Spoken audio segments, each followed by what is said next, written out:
All right, welcome back. This is 6.2 notes. We're going to be talking about the natural base E.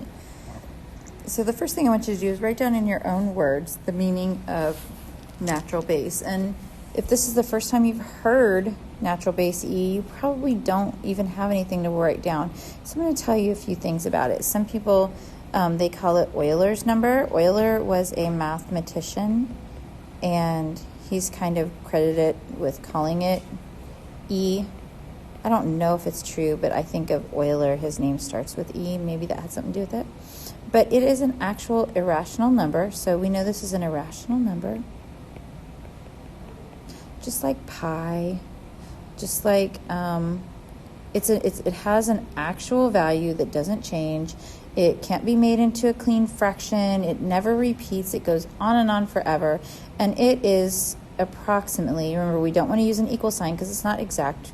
We do round. So it's going to be equal to approximately 2.718281. And it goes on and on and on. For the sake of these notes, when I'm doing most of my calculations, I'm just gonna use that 2.7. That's kind of my thing, what I'm going to be using. Okay. The natural base E, again, like I said, it's irrational, and it's really a limit. So as x approaches infinity, 1 plus 1 over x to the x will approach that number. And you'll be dealing a lot more with limits in calculus or pre-calc.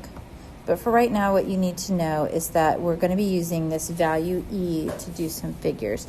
And you can find it on your calculator. Like I said, it's a fixed number, just like pi is 3.14, and it goes on and on. E is equal to this. And you use on your calculator for what we're doing when we're using it with exponents. You're going to want to hit the second button. So that's second.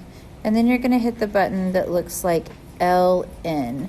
And that will result in your calculator giving you an E and then opening up a window for you to write in your exponent. So that's what you're going to be looking for. So now the natural base function is in the form of y equals a times e to the rx. Now we've been dealing with y equals a times the base number to the x, and we looked at this base number to tell us whether it was growth or decay. So it was growth if b was greater than 1, and it was decay if b was in between 0 and 1. Okay, that's what we have been. So just remember back to that. Well, this is a little bit different now because our base in these, our base is E, right? And E is not going to be, you're not going to look at E and say, well, is E greater than this time or less than this time? E is a number. E is equal to that approximation of 2.7. So we're going to look instead to that R to tell us whether it's going to be growth or decay. So when A is positive, and that is kind of the assumption we're going on with in either case for growth or decay for right now. But that R, that number that's alongside the X, when R is greater than 0, so when R is positive, the function is going to grow. And when R is negative, or when R is less than 0, the function will decay. So here are some quick examples just to kind of show you. So this one is where, see that X is positive and we've got growth, just like what we've been accustomed to. And this one is where it's negative. And just like we've been accustomed to, it decays and comes back home to the asymptote. Okay? So not a lot different here. We're just looking at that X value instead of judging the value of the base. So how are we going to do this? How is this going to help us? Why do we need to know E? Well, so far we've done a warm-up that talked about simple interest, and we've worked on compound interest where we say, well, things are going to compound daily or monthly or quarterly, however, whatever it is. But there is this thing called continuously compounding interest.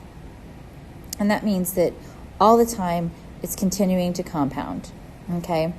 And when this interest is compounded continuously, the A refers to the amount that we get in the end, or the result.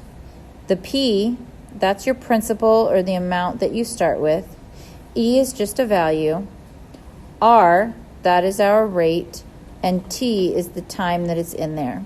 So it's very much like what we did before. The P still means the same thing, the A, the R, and the T, only this time there's no N, because we can't say, well, what is the number of times that is compounded, because it is happening continuously.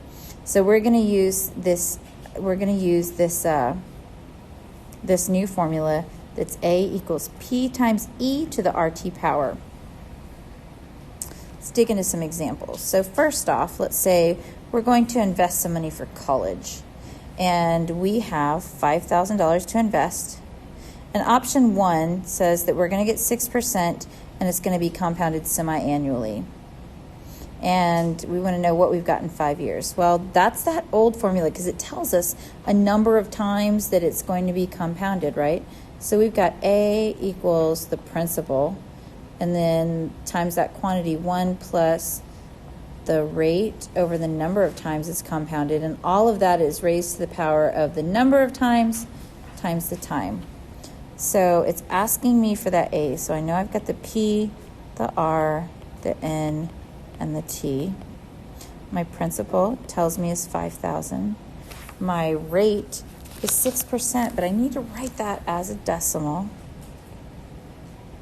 The number of times, semi-annually, means twice a year, and we're going to do this for 5 years. So let's just plug that in to that format that we know.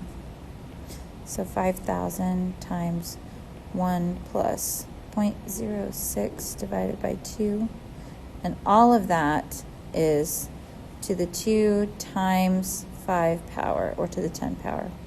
And if you plug that into your calculator, remember that you might need to put parentheses here, you might need to put parentheses here, but if you've done it all correctly, your calculation should come out to $6,719.58. If it doesn't, again, like I said, check those parentheses. Now, option 2 also pays 6%, and it's also for 5 years. We're still dealing with the same amount of principal, but this is compounded continuously. Well, that's that key word that tells us we're going to use that new formula, that A equals the principal times E to the RT power. Well, our values haven't changed. We still have a P of 5,000. We still have a rate of 0.06. We don't have a number of times because we're doing continuous, but our T is still 5 years. So let's substitute what we know.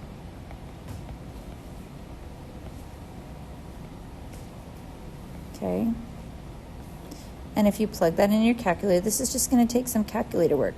Remember, to get, let's just kind of remember, we're thinking about this over here. To get E in the calculator, you want to press second LN. Those are the buttons that you're going to push, and that will pop up that E and open the exponent. Okay, so when you put that in your calculator, if you've done your calculations correctly, you will have $6,749.29. So we see that there is, even only after 5 years, there's a $40 difference there. It's growing a little bit more. Now that last question, part C, it says, how long? So it looks like we're looking for a time here. How long would you need to save to double your amount if you chose option 2? Okay, option 2. Well, option 2, what we're going to want to do is we're going to want to graph this. So let's see here. We're going to want to graph it, and we're going to want to find our intersection between that. So when we graph it, right, we're going to have that exponential, and we're going to have that value that we want it to be. We want it to be at 10,000. And we need to know where that intersects. What is that X value that gives us what it is at 10,000?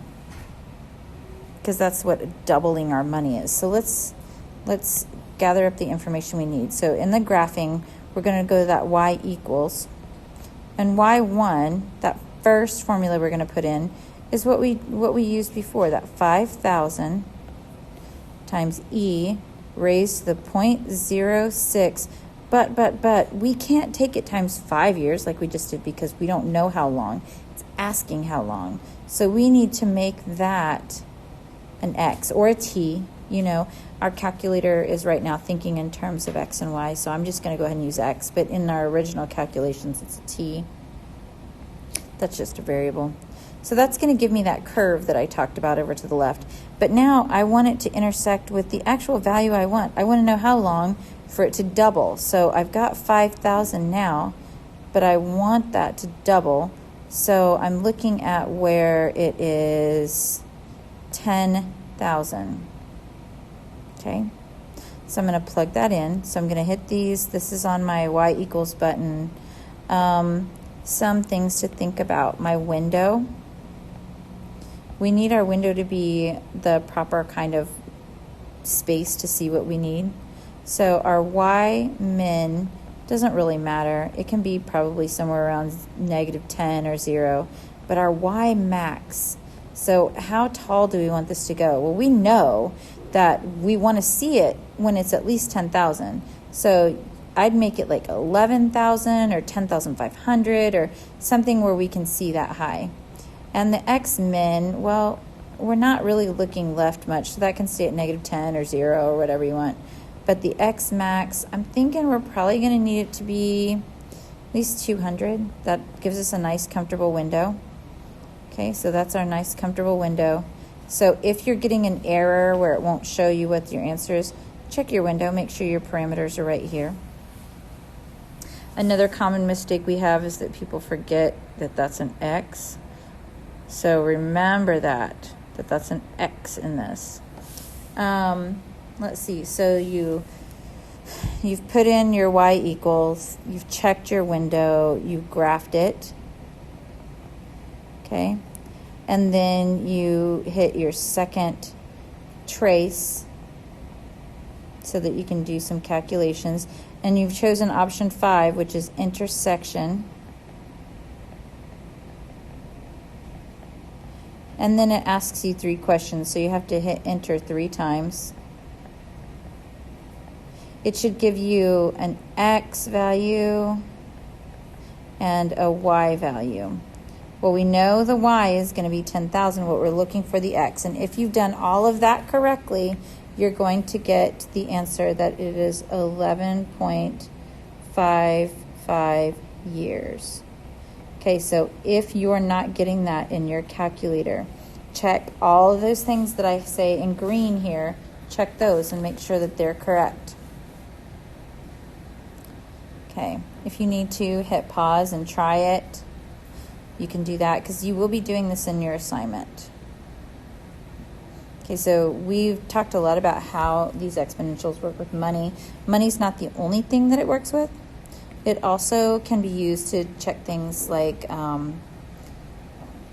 bacteria growth or population growth or decline. Decline. So let's look at this one. This is a problem about the city of Evans City.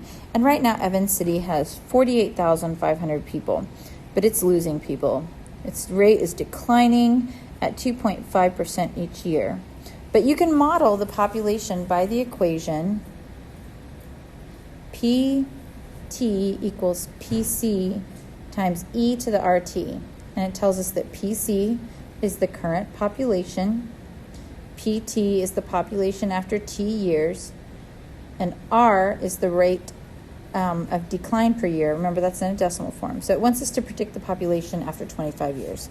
So it wants us to find that PT. So after 25 years, what is it? So we know that the current population is given to us. E is just a number. R, the rate is, well, what is the rate? It's 2.5%. So I have to move that decimal 2 places to the left, 0.25. And my time, it just says is 25 years. Okay, so now let's plug that into what they already told us we can use. So the population after the amount of time is It's going to be equal to 48,500 times E, and that's going to be raised to the 0.025 times 25 power. Again, calculator work.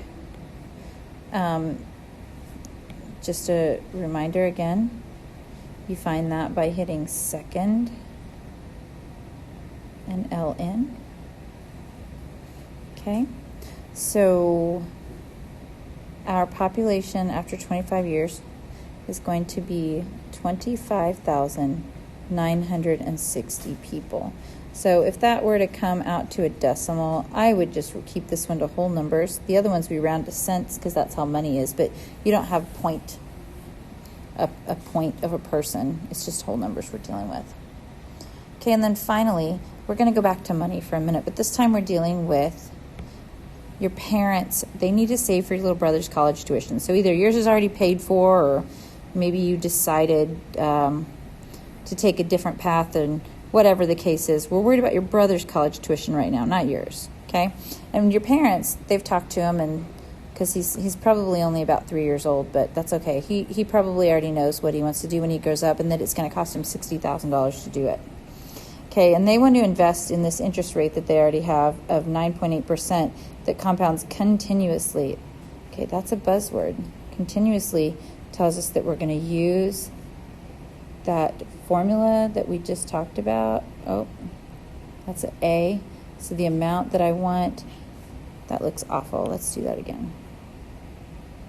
So what it's going to tell us is that we're dealing with, to get the amount we want, we need to invest a certain amount of principal times E to the RT power. That's what continuously kind of hinted to me. So how much do your parents need to invest today in order to have my brother's full tuition in 15 years? Okay. Well, A, we know what we want our final amount to be. We know that he needs $60,000. And the principal, how much do we invest today? That's what it's asking us. We don't know.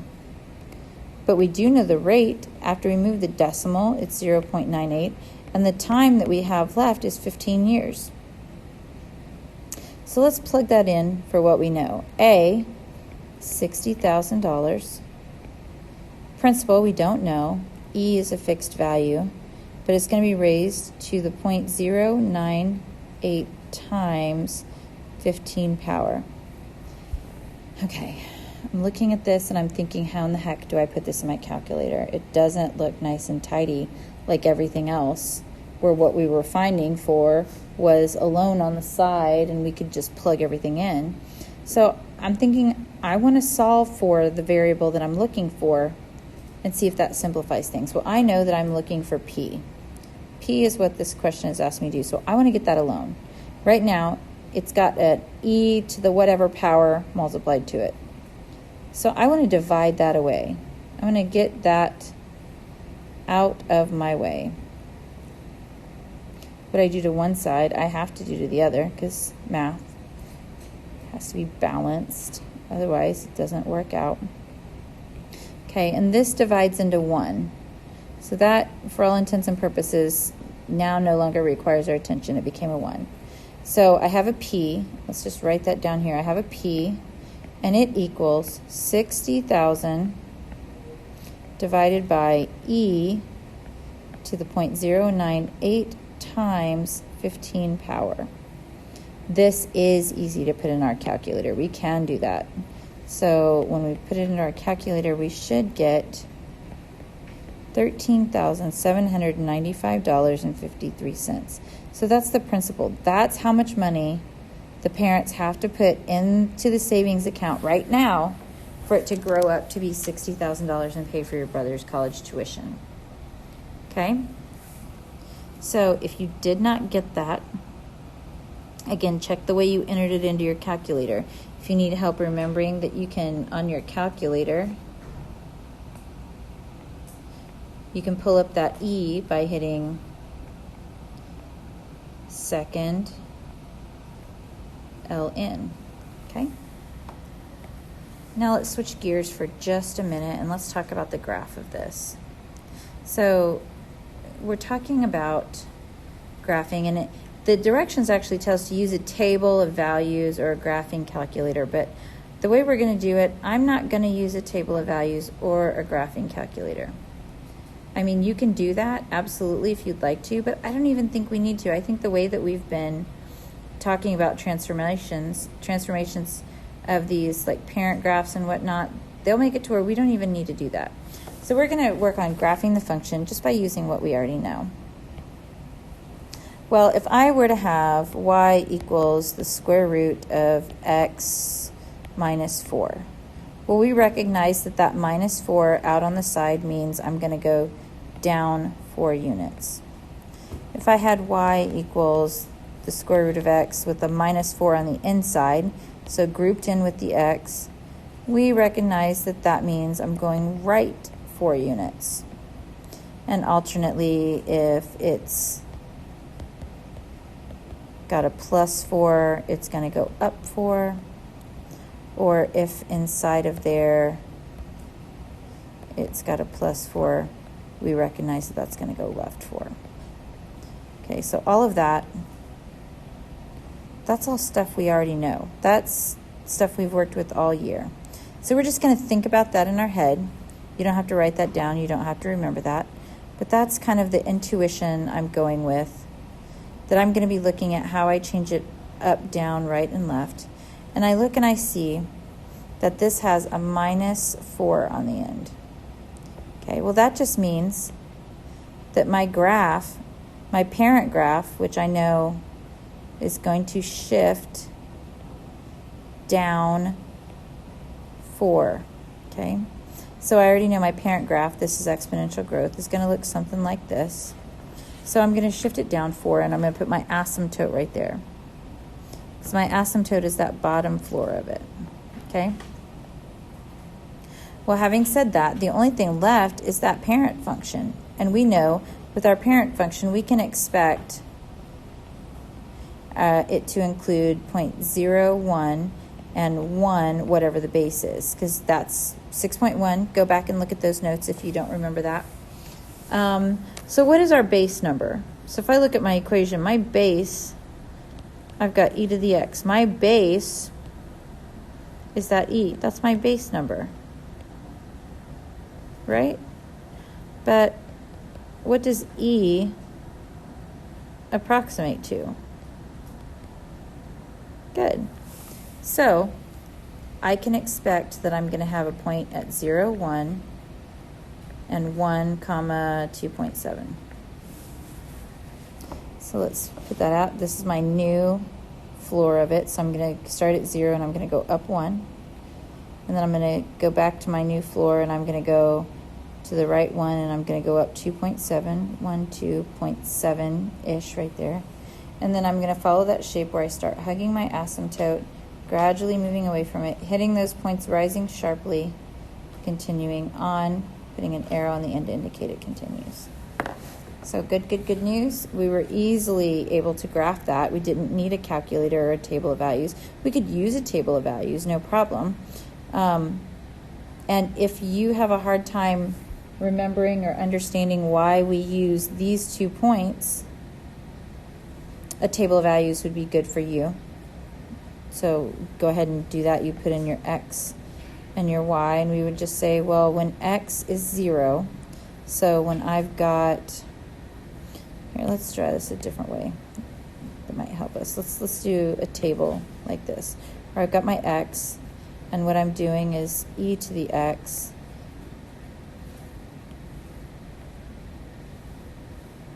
y equals e to the x, and I want to find my y. So this is how we would do a table of values. This is one way to do it. So when x is 0, well, that means y equals e to the 0. Well, anything to the 0 power is 1, so y would be 1, okay.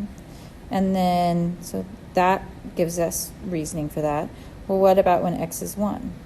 Okay, well, y equals e to the 1. Well, anything to the first power is just itself. It's just e. Okay, so here it says b because that's the base number. But what we're dealing with is the exponential where it has e, so it's e, and we know that e is approximately 2.7. So that's kind of where we came from, getting that using a table. All right, so let's try a little bit different. So now what we know is we know that these shifts are pretty similar to what we already had been doing. So for this one, this x plus 3, that is with the y, or I'm sorry, with the x. So that means we know that that's going to result in a shift, not up or down, but left and right. And since it's a plus, we know it's going to be left 3. So that doesn't really change our asymptote because it didn't go up or down, it just went left or right. So we can continue to keep our asymptote right there. Okay, good stuff. Well, now, for that left 3, you don't have to draw this, but I kind of like to draw this just to help me remember it. I know that I'm going to start over 3. So left 3, that means that this is my new axis right here.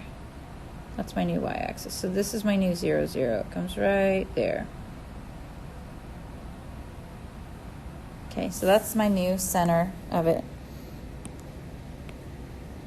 And let's change that back. So I can expect that I'll have the points 0, 1, and 1 comma the base number, and the base number is e, which is approximately 2.7. Okay, good stuff. But, we have a 2 there. What does that 2 mean? Well, that 2 gives us a stretch of 2. And if you recall from previous lesson, the stretch of 2, so right now, the values I have are x is 0, y is 1, x is 1, and y is 2.7. And a stretch of 2 would be something that I would multiply times each of my y values. So 1 times 2 gives me 2. 2.7 times 2 gives me 5.4. So I can actually expect that my values, my coordinates will be 0, 2, and 1, 5.4. So let's graph those from our new center. So 0, I don't go left or right at all, but I go up 2. I go over 1, and I go up 5.4, so right about there. I know my shape is growth, right? So I'm going to start out hugging the asymptote, gradually moving away to hit those points and rise sharply to the right. So remember to put an arrow on the ends indicating. There we go. And then finally, you can always hit pause if you need to take another minute to inspect that. Finally, let's hit this last graph. We've got that plus 5, which we know means up 5. So I'm going to start by rising up that asymptote 5 units. And I don't have any left or right. I don't have any stretch or shrink, but I have this negative.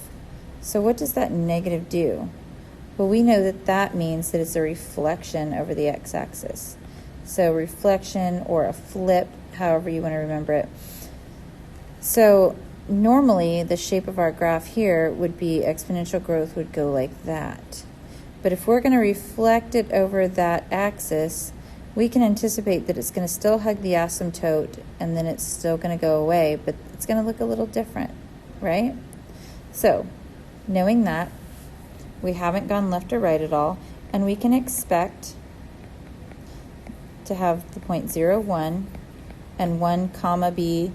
Well, our base number is e, and e is approximately 2.7. So starting from 0, I'm going to go down 1 instead of up 1. And then I'm going to go to the right 1, I'm going to go down 2.7. So again, just like before, I'm going to start hugging the asymptote and slowly moving away. I'm going to hit those points, and I'm going to, this time instead of rising sharply, I'm going to fall sharply, but it's still to the right. So there we go. So now we've been able to graph all these different situations, but the only thing we haven't done yet is talk about the range and domain. So let's look at these. My domain on each and every one of these, on the left side, I have a boundary of negative infinity because I've got an arrow. I've got an arrow saying it could come from as far left as I want it to. And each one also has an arrow at the top that tells me I can proceed on further to the right. My values can get larger and larger and larger as time goes by. Okay. But this first one, my bottom, what's the lowest it can get? Well, it can go all the way down to this asymptote and no further. So it can go down 4, just like my shift said, my bottom value is -4. But once it does that, it can continue to rise for as long as it wants. Well, here, my asymptote didn't change at all, so I still have that boundary that we would expect of 0 to infinity. Now this time, when I say how far down does it come from, what is the lowest? Well, that arrow is pointed down there. It could go as low as negative infinity. But as high as it gets, it can only go up to that shift where we shifted the asymptote of 5. And again, remember that we use parentheses because it is not inclusive. Okay, we can't use the hard brackets because those mean it could include the value. But we can't include the value. But we use these because we know it can't actually include the value because the value hits at an asymptote. And by definition, they hug the asymptote but never actually achieve it. All right, and that is it for 6.2.